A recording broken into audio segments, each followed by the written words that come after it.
All right, let's solve some systems graphically. Linear systems, if you back, we did this a while back, but remember, y equals mx plus b is the equation of a line. M is the slope, b is the y-intercept. We did this lots. That shouldn't be much of a reminder. Let's just do a quick little question here. Find the slope and y-intercept of the following. Okay, so I've got y equals negative 3x plus 8m x plus b, so negative 3. Notice I didn't put the x, just a negative 3. As I've said before. Now this one's a little bit different. Y equals 5x. Okay, so now we just have an m 5, and actually I don't have to write this, but I will. But the b is 0. We don't have a b. There is no y-intercept. This should be one of those direct variations we've talked about in the past. Now, here's the weird one. Y equals negative 4. So as I've told you from way long time ago, remember the m is always the number with the x. The m is the number with the x. The m is not always first, it's not always second, it's not always third, but it is always with the x. So what we have to look at this one and say to ourselves is, where's the x?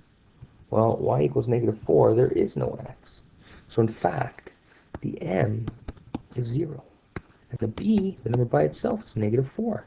Now that's a funky looking line. If I wanted to give you a quick little sketch, let's look at the red one first here. So negative 3 is the slope, y-intercept's 8, so it's somewhere up here with a negative slope. Okay, we got this one, y-intercept is 0, and a positive 5, something like that, going through 0, 0. Now, this one, no slope. Remember, we talked about this in class. What does no slope mean? Well, it's either going to be straight up and down, which is a vertical line, or it's going to be horizontal. Can you remember which one's 0 and which one's not 0? Okay, so slope of 0 is a horizontal line with a b of negative 4.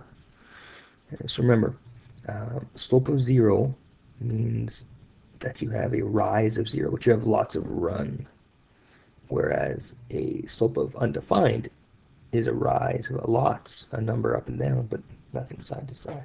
You can't divide by 0.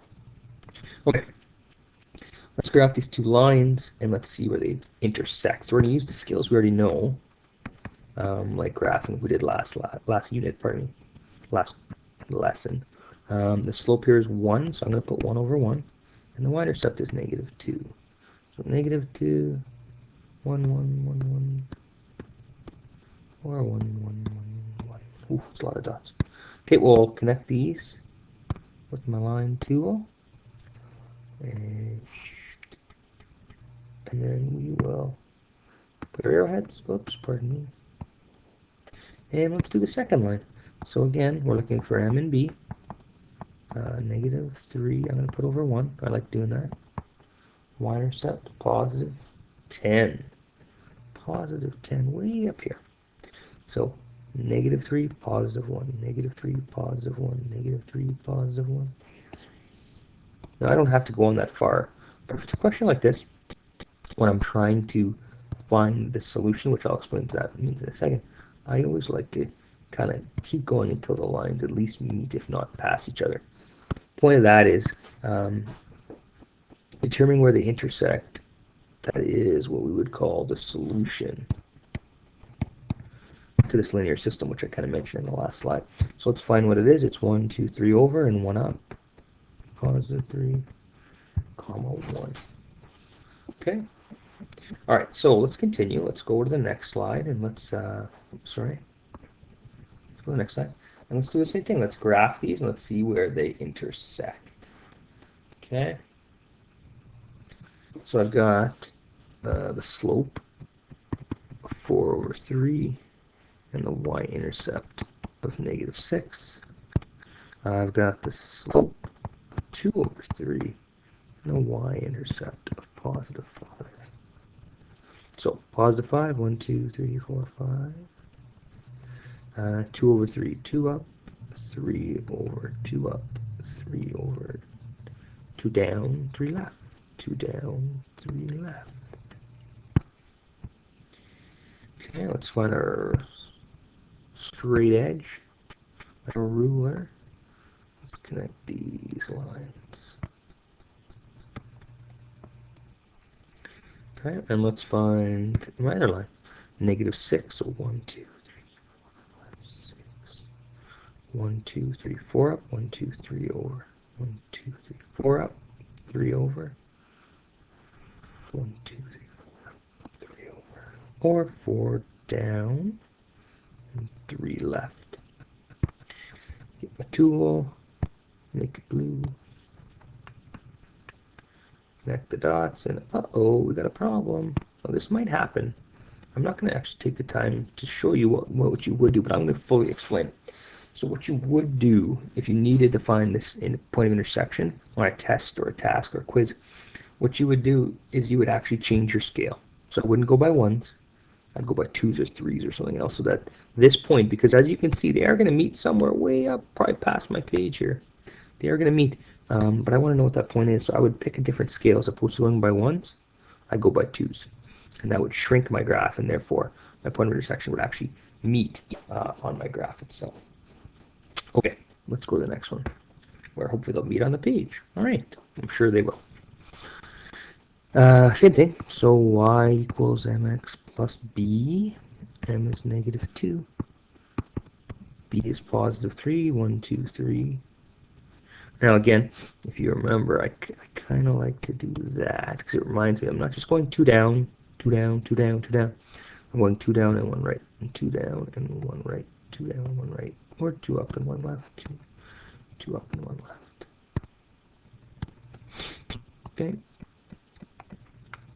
And put our arrowheads. Now the second line is one of those funky ones that we talked about just the other question. On one of the first slides, actually, pardon me, in that there is no mx. In other words, the slope, there's no number, it's 0. And the b is 7. Now, how do we graph this? Well, we start off with the only point that we know, like we always do. We start off with the y-intercept. 1, 2, 3, 4, 5, 6, 7. Okay?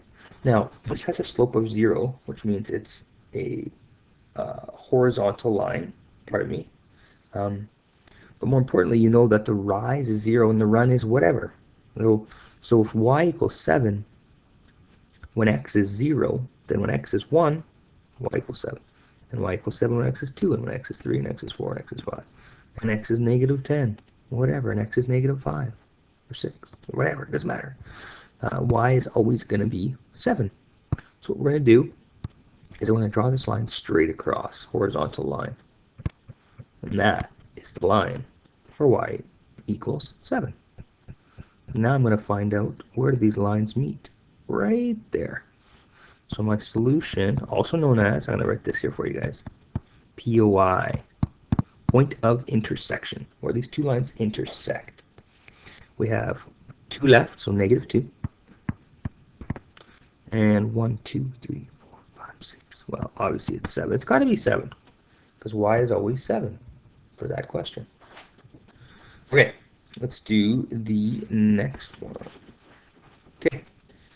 Now, you might notice that I'm not trying to mess with you guys. I'm trying to show you that there are other ways that you can write this. So this, I wouldn't want to jump right in and say, oh, my m is 3, and my b is 7, because this is not in mx plus b form. Not yet, anyways. But it's not hard to do. We need to isolate y by getting rid of that positive 3x. So y equals, and you could write 7 minus 3x if you want, but I kind of get into mx plus b just to, I always do that. So -3 over 1, and b is 7. Okay. Let's do the second one. Now again, this is not an mx plus b, so I have to get it into that form. So let's go ahead and get rid of a positive 3 by subtracting 3. And then we'll find out that m is 2 over 1, and b is -3. So I'll graph this one because I have my green marker out here ready to go. First, it makes no difference which one you do first. -3, 2 up, 1 right, 2 up, 1 right, 2 up, 1 right, 2 up, 1 right, 2 down, 1 left, 2 down, 1 left. Oops. Okay, and when I don't know where they're going to meet, I do try to extend it like pretty far, like almost the whole graph, as you can see. So I want to make sure I find the point where they meet. 7. Down 3, 1 right. Down 3, ding, ding, ding, 1 right. I'll keep going though. Up 3, 1 left. And connect my dots. Put my arrowheads. And then I go ahead and find that point of intersection, the solution to this linear equation. So the point of intersection is 2 over and 1, 2 right, pardon me, and 1 up. Positive 2, positive 1. Okay. Now, you might be asking, who cares? What's the point? What does that mean? It means that if you were to put x2 and y1 into both of these, they would work. Not only would it work in this equation, it would work in this equation too. It would work in both. It has to. Let's just look. So y is 1, x is 2. So 1 plus 3 times 2. 1 plus 6 is 7.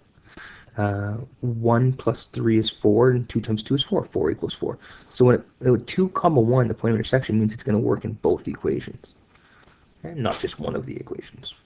Let's try another. Okay, one more. This one looks a little more fun. In other words, I've got to have to do a little bit more work to get this one all by itself. So let's get rid of a negative 6x, and let's get rid of a positive 2. So let's get rid of 6x on one side, negative part of me, and get rid of the positive 2. So what do we have left? We have 2y equals 6x minus 2. Now I'm going to try, I hope I can get rid of this. Yeah, there we go. Get that out of the way. Okay.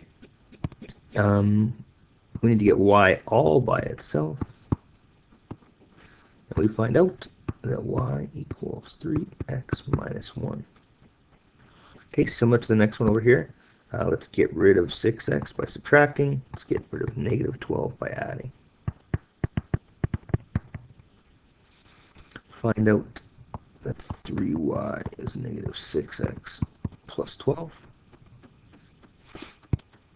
which we'll need to solve one step further, and we'll find out that y equals negative 2x plus 4. Okay, so let's look at the first one up here. Let's say m. Let's find our m and our b. M is 3 over 1. B is negative 1. And let's do our buddy purple here. M, negative 2 over 1. B, 4. B, 4. 1, 2, 3, 4. Negative 2, 1. Negative 2, 1. Negative 2, 1. Positive 2, negative 1.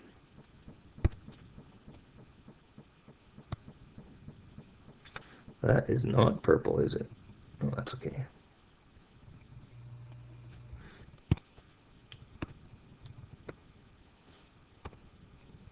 This bothers me. Here we go. Okay. There's my second equation. Let's graph the first one. B is negative 1. This is actually really good practice to graph too, of course, because I think a lot of people still struggle with graphing, and just practicing with B and M and using your little staircase is always good help. 1, 2, 3, 1. There we go. 3, 1, 3, 1, 3, 1.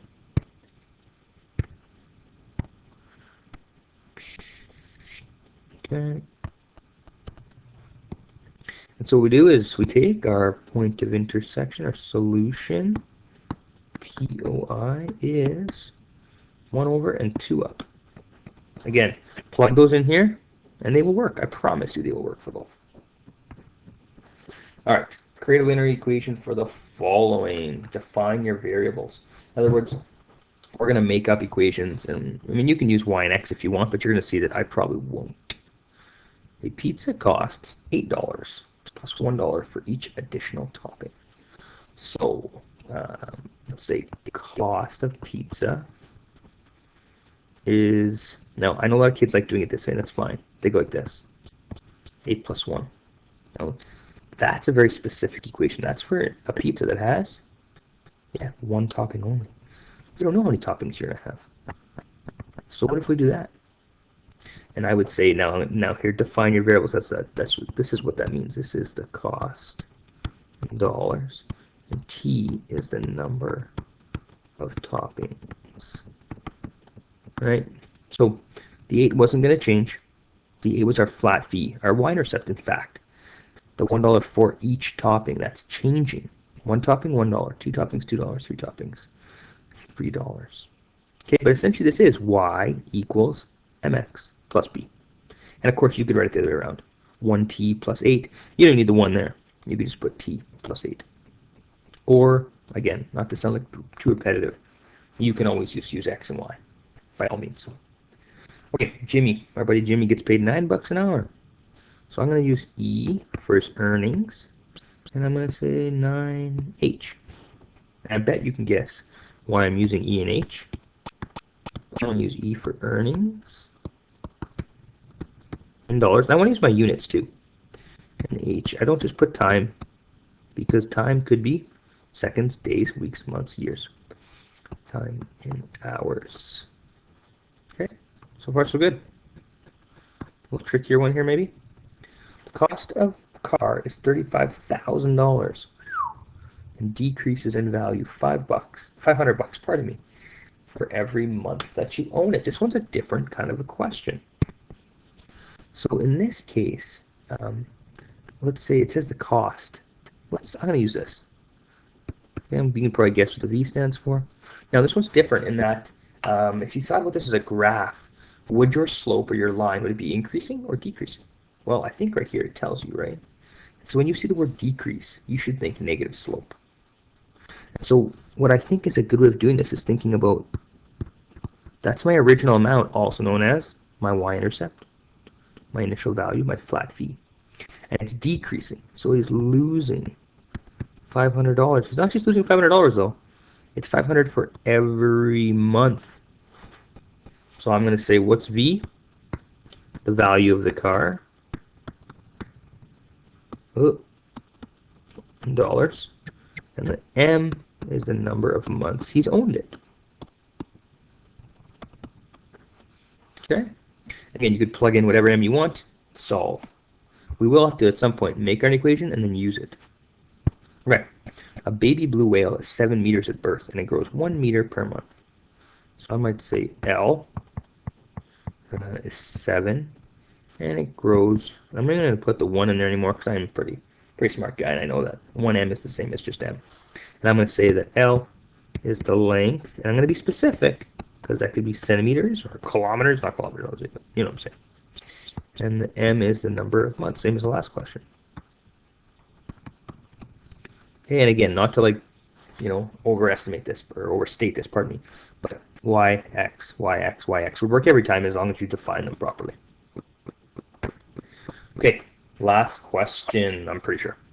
You're going away for a month of July. Must be nice. Maybe you won't be able to go anywhere this July. We'll see, hopefully. You need someone to look after your yard. Oh, my buddy John will mow the lawn for a flat fee of $32 for the entire month. So one-time shot. Pay him $30, $32, pardon me. He'll mow the entire lawn, the entire month. Gerald, on the other hand, is going to charge you $12 every time he mows the lawn for the month you're gone. Who should you hire and why? Now, this is one of those questions where, depending how you explain it, either answer could be correct. But of course, we're going to look at the mathematics behind it. We're not going to just say, I'll pick Timmy because whatever. We know Timmy's not even there. All right. I think the best thing you could do here would be to make two equations. John's equation is the cost of you is going to be what? The cost for John is $32. Now the question is, does that change if John comes once or comes every day? No, it doesn't change. So in fact, this is one of those questions where there is no slope because his cost is $32 no matter what. Nothing's changing. It's just a flat fee that's not going to change. That's one of those funky lines, and I'll look at that in a second. Whereas our buddy Gerald, the cost for Gerald is different. It's actually 12. I'm going to put, I don't know, T. What do you think T stands for? Yeah, number of times he cuts the grass. So you see the difference in this. Now, the way I would look at this is I would say to myself, well, just do a little sketch here. Here's the number of times that he cuts, and this is the cost. So what's this going to look like? Well, I don't even need a scale here. This is just a sketch. But I do know for sure that John's cost is 32 bucks, no matter what. Right? That's $32. It's not changing. Whereas Gerald, if you think back what you know about lines, that looks like an MX to me. There's no B. Which again makes sense, because if he comes 0 times, he gets paid $0. So the question is, who do you hire? Well, and that's why we've been doing this the whole day today, is this whole solving the systems where they intersect, is that if you had graph paper and you could find that point, you could say, well, this right here, after this many times, right, which is going to be about 2.5, if you think about it, right, because 2 times would be $24, 3 times would be 36. So if Gerald's going to cut your grass more than 3 times, you should hire John. If Gerald's going to cut it less than 3 times, you should hire Gerald. Because look at your graph. The lower line is cheaper. So Gerald's cheaper up until, bang, that magic number, and then John is cheaper. So if you think it's going to be a month where you need your lawn cut a lot, you'll probably take John. Because you can get away with 2 cuts, then you're going to take Gerald. And so you'd explain that in an answer. And use some common sense, which sometimes is not so common. All right, so here's our work for today. Again, like always, please ask me questions, send me an email. I'd love to talk to you if you have any questions. I can send you another picture, a video. I can send you to other places. You can go on the TVO MathFi. We want to make sure we understand this stuff, guys and girls. Okay, have a good one.